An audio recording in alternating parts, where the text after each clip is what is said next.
the equivalent of a Faraday cage to keep signals from coming in as well as signals from going out. Now that's always been a concern of mine. Is the where the technology, the wireless, the signals through the air, microwaves, even synthetic telepathy. I mean, some of the stuff, Thomas, is just getting way beyond what I think, way beyond our capabilities of protecting ourselves from this stuff. Yeah, I'll be the first to tell you. I'm actually well aware of little vans. They're more mobile now. Little vans that drive around. I mean, even when I used to live in England, you'll get. I mean, just think of advanced technology. But even in England, you have to rent. You bought a TV, but you'd have to rent. Obviously, rent. You bought a license every year to watch television and radio. And there were people, of course, that didn't want to spend it was a fair amount of money in terms of just pounds, and they would surreptitiously use someone else's antenna or just listen because it's over the air, right? So it's over the air broadcast, and not pay for it. Well, they had these little trucks that would drive around, and they could actively, no kidding, they could actively surveil, and I say it this way, it was basically an active surveil of the antenna to determine interrogate the antenna to determine if the antenna was live, meaning it was actually picking up a signal. That should tell you something. All done wirelessly. Yeah, and if they determined, and they had this whole list, they had a list of all the people, whether or not that residence, it wasn't always, remember, because sometimes you had landlords and whatnot, but that residence, did that antenna attached to that residence or apartment or flat have a current license, right? to listen or watch. And if you didn't, they could triangulate it right down to a house. That's how good these things. That was back in the 80s, okay, and it was well known. In fact, there were spotters that would warn people, right? Some people would shut off their radio and their TV when they're around. Others would just cough up the fee for it was an annual thing. It wasn't a one-time thing, it was annual. I look back at some of this stuff, you're right, from the 80s, and then we look at this age today, and it's so creepy. And I myself, Thomas, I've been through a lot of, like I said, electronic harassment, even on my body, what have you, and it's frustrating. I just keep fighting the good fight. I keep my faith strong, and I'm really. Yeah, I mean, you're talking. I've had people who've shared similar things with me, and I've had some people poo-poo it. I'll give you an example of why this is real and something you cannot dismiss. I realize there's crackpots out there, to use that sort of pejorative word. But when I used to fly on electronic warfare aircraft, we had to have special shielding on the plane so we wouldn't be injured, because we're talking extraordinarily powerful, this very concentrated electronic energy that would, because it was electronic warfare, we could shut down, or disrupt communications of just about any type. The type of communication you hear of, communications with planes, communications, on the ground, radios, and things like that. Military communications. I remember, and these guys got in trouble. They were actually on the radar part of the plane, just the normal radar. The radar you see on the front of most, you got that little cone in the front. Yeah. That cone is a radar, and it's pulsing, it's going out, and some of them are more sophisticated. Others, especially the newer technology. And these guys got in trouble. They were maintenance folk. They were on the airplane, and they would blip. They would see these rabbits would run by on the runway, where the planes were parked. And if you blip the radar, you basically would fry the rabbit. The rabbit the signal was strong enough that it would actually kill the rabbit. Well, that's what we have with our solar panels. Well, you're cooking. I mean, it was a very. It's sort of like microwave is a controlled version of that. Yeah.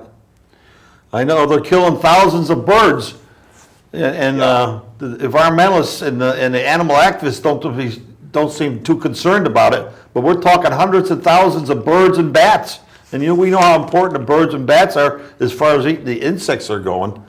But no, and it does raise concerns. Some talk about sort of the sort of electronic pollution. Yeah. Now we have all this. I mean, there's the universe. I've say listen to the universe. I mean, it's interesting. I used to be when I was in high school, president of the astronomy club, and it was amazing when you actually listened to the universe, not just looking at it, which is fascinating enough, but actually listening. Well, there's a whole nother thing that people are aware of. There's all kinds of waves, traveling. You see aurora borealis, which I used to see flying on RC-135s, up near the Arctic Circle. It was fun. I mean, just incredible display, of energy hitting the upper atmosphere. Well, some of this is pretty powerful, and some of it is extremely disruptive.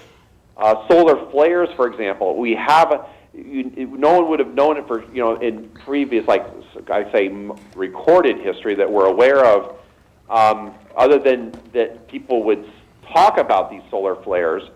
But with electronics are particularly susceptible to it, and there have been solar flares that have reached out from the sun and have disrupted, in some cases damaged electronic equipment. I know.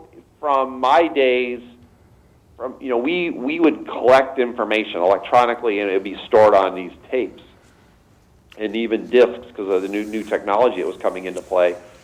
And we had these special machines, which are basically super magnets in this huge box to protect us from the electromagnetic energy. And we would put discs and tapes in there, and it would basically wipe the information clean, and you could reuse them again. So imagine if that's directed against us or the equivalent. Directed energy beam. There would be some concerns in terms of our ability as flesh and blood to withstand it or damage over time.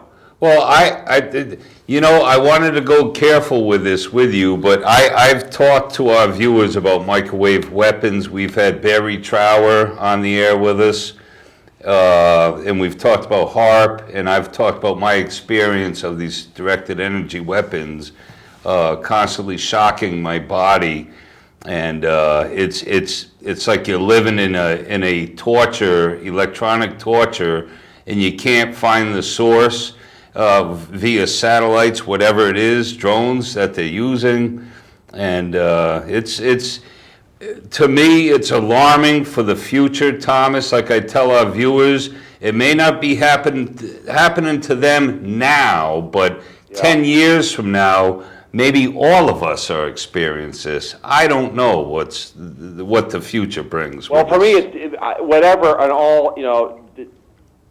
It's dystopian nature where humans are actually getting up in the morning and finding ways of, perniciously creative ways to do harm to another.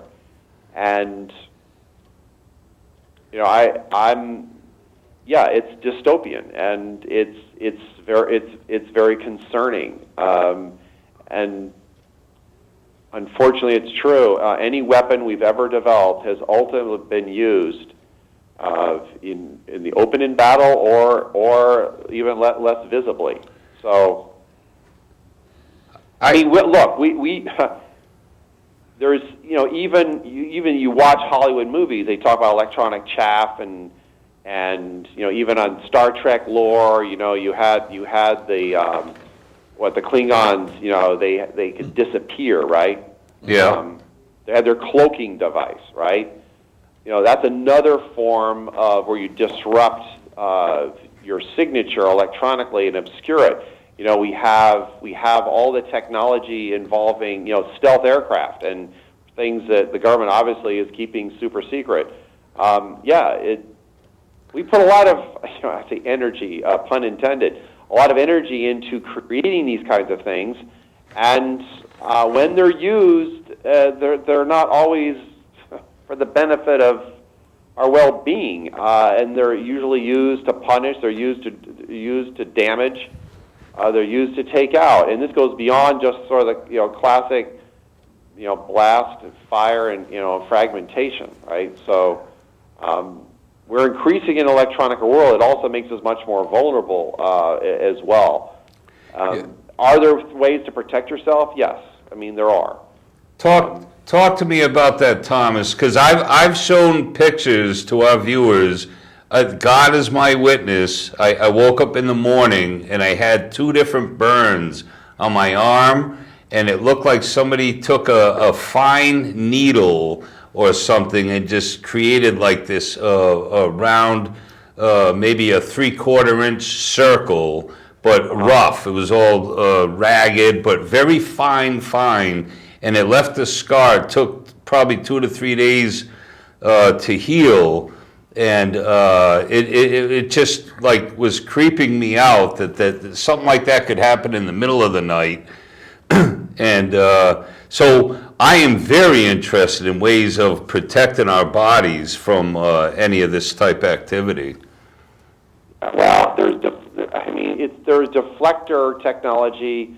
It is available. Some of it's kind of expensive, but there's ways to at least mitigate. So, you know, depending on your degree of or need for defending yourself. And I don't want to use alarming language. Okay, I really don't, because I mean, there are some who take this to, in some cases, to the extreme. But I'm certainly aware of, you know, the technology that can be used to harm people. And, you know, if you've ever seen an electrical fire, which, you know, it's a lot different from a regular fire where you just like burn wood or burn paper. Imagine using, you know, heating yourself up. That's the thing. You know, it does. I remember as little kids. I mean, you took a. This is one form of it, but think of it electrically, right? A different waveform, where we would have a magnifying glass, and by accident, we're looking at those furry caterpillars. You know, those fuzzy caterpillars. Yeah. Under a under a magnifying glass, and then if the sun's coming through, you could burn the fuzzy caterpillar. Okay. All you're doing is concentrating the light, and it becomes extremely powerful. You know, it's life-giving, but it can also be life-taking. And I remember we used to experiment. You could use it to actually catch leaves on fire very easily. Actually, if you had the right type of glass and the right concentration. Well, you didn't have to strike a match. Okay, you literally turn light into fire. I mean, that's so electrically. There's all kinds of, and there's enough pollution around. I know some people periodically go on cleansing trips. I know people in the space I work at large where they'll periodically go out to the woods just to sort of to compensate. Okay, for the you have noise pollution, you have light pollution. Well, they compensate for the electrical pollution. I have several meters also, Thomas. I have a tri-field meter which measures, you know, the microwave frequencies and what have you. And but I have yet to find, like, if I get it's at one time it was embarrassing. It's not anymore, because I tell my viewers this, and I'm not afraid to tell the truth. They like to shock me in the testicles, and it makes me flinch, and it's very frustrating throughout the day to, you know, put up with such a thing. For 7 years it's been going on. But have you? I have to ask you,